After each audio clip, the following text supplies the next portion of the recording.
Hello friends, तो कैसे हैं आप सब। तो आज फिर से हम अपना व्लॉग शुरू कर रहे हैं। तो आइए आपको लेके चलते हैं अपने साथ। अब कहाँ हम जा रहे हैं तो ये आपको आगे धीरे धीरे जैसे वीडियो बढ़ेगा तो आपको पता चलेगा।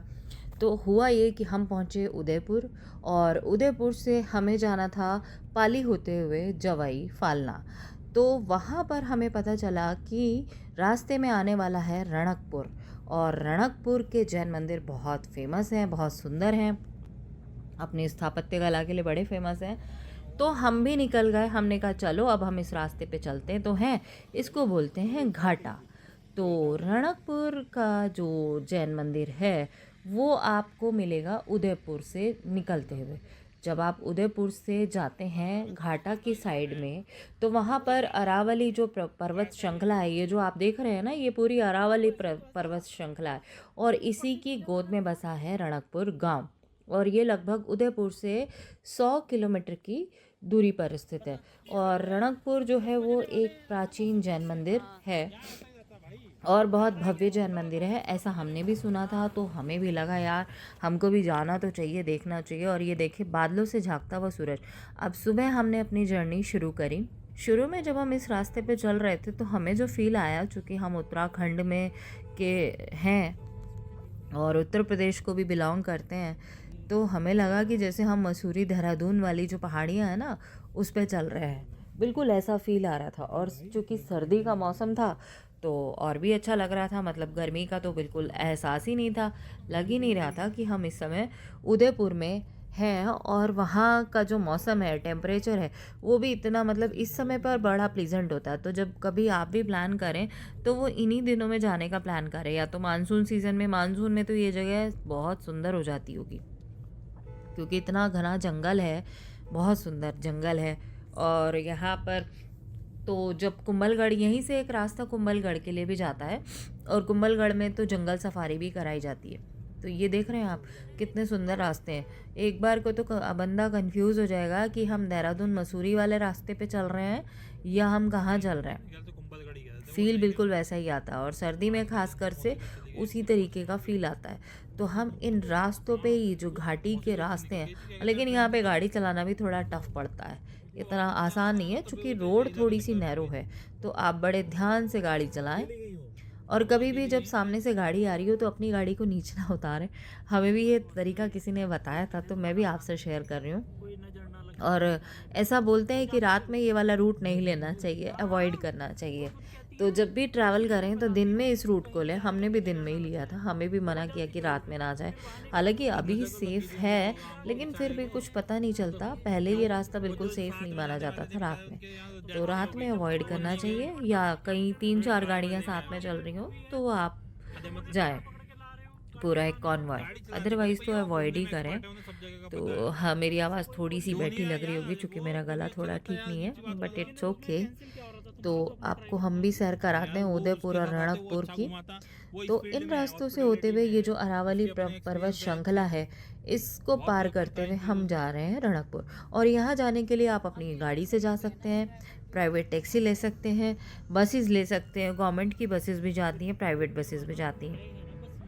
ट्रेन से नहीं जा सकते, और इसके लिए पहुंचना आपको उदयपुर ही होगा। उदयपुर से ही तब आप रणकपुर पहुंच सकते हैं। मतलब पहले आपका जो स्टेजिंग पॉइंट होगा वो होगा सॉरी उदयपुर, उसके बाद ही आप फिर आगे बढ़ सकते हैं। और ये अब हम पहुंच गए हैं मंदिर में। और मंदिर में पहुंचने के बाद सबसे पहले हमें ये मिला, यहाँ पर इनका नोटिस बोर्ड, रणकपुर तीर्थ के बारे में यहाँ पर लिखा था। ये बहुत सुंदर बड़े बड़े पेड़ हैं यहाँ पे। और यहाँ से हम आगे बढ़े। मतलब इतने टाइम बाद मैंने वो पत्तियों की सरसराहट, वो हवा, उसको जो महसूस किया ना, बहुत सालों बाद, तो बहुत अच्छा लगा। और ये बहुत बड़े बड़े पेड़ हैं यहाँ पे, वृक्ष हैं यहाँ। यहाँ धर्मशाला भी है जिसमें आप स्टे कर सकते हैं।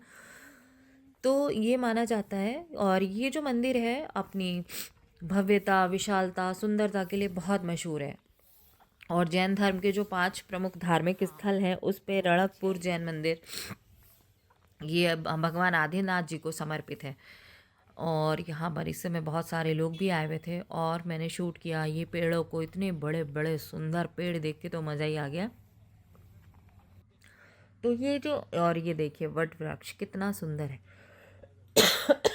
यहाँ पर कुछ उनकी नियमावली है, आपको इसी के अनुसार यहाँ पर अपना काम करना पड़ेगा।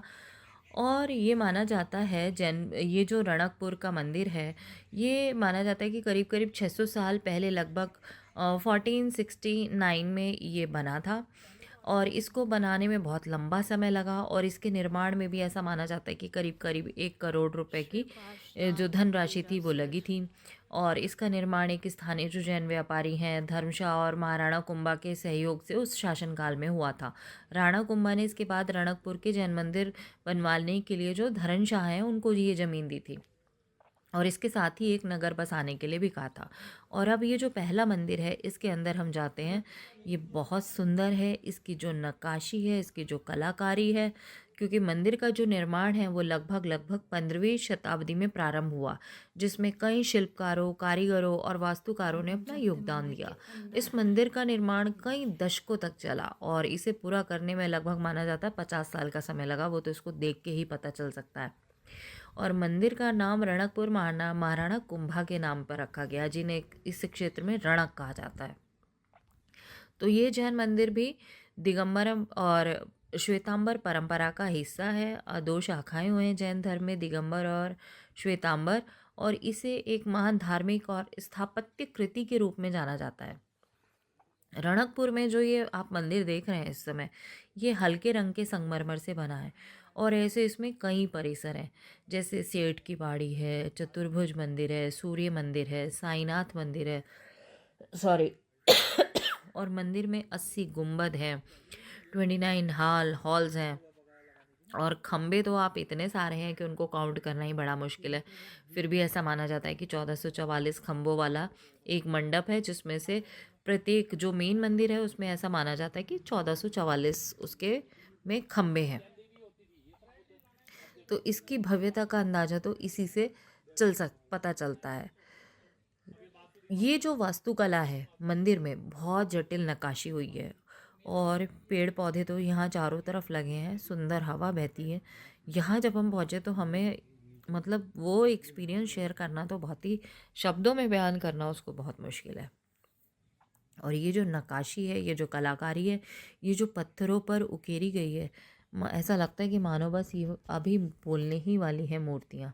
और ये जो खम्भे लगाए गए हैं बहुत सुंदर, मतलब इसे इंजीनियरिंग का एक हम कहेंगे चमत्कार। और इस मंदिर में टोटल 4 प्रवेश द्वार हैं। यहाँ तक तो आप आराम से जा सकते हैं। इसके बाद जब हम नेक्स्ट मंदिर में जाते हैं, वहाँ के कुछ नियम हैं, क्योंकि इसके अंदर कई सारे अलग अलग मंदिर हैं। तो मंदिर जो है वो चौमुखा मंदिर, सूर्य मंदिर, सुपार्श्वनाथ मंदिर इसमें शामिल है। और रणकपुर के मंदिर में सभी मूर्तियाँ एक दूसरे के सामने हैं। यहाँ पर हम अंदर भी गए इस वाले मंदिर में। और इसके बाद अब ये आ जाते हैं हम मेन मंदिर में। मेन मंदिर में अगर आपको कैमरा ले जाना है, फ़ोटोग्राफी करनी है, तो उसका टाइम 12 बजे से के बाद का होता है, हमेशा ध्यान रखिए। क्योंकि हमें तो जल्दी जाना था, और हमारे पास इतना समय ही नहीं था कि हम 12 बजे रुकें, क्योंकि हमें आगे जाना था और हमारी उस दिन की सफारी भी बुक थी। तो इसलिए हमने सोचा कि कोई बात नहीं, हम अपने जमा कर देते हैं। यहाँ पर आपको अपने कैमरा, अगर आपने चमड़े की बेल्ट पहनी है, चमड़े का पर्स है, या आपके मोबाइल फ़ोन्स हैं, वो सब कुछ लॉकर में यहाँ पे जमा हो जाते हैं। या आपका लेदर का बैग है, या बैग में कोई भी खाने की चीज़ें हैं, वो आप मंदिर में नहीं अलाउड हैं। और इसके बाद हमने दर्शन किए और हम बढ़ गए फिर अपने नए डेस्टिनेशन पे। So thanks for watching. Thank you so much. Please do like, share and subscribe my channel.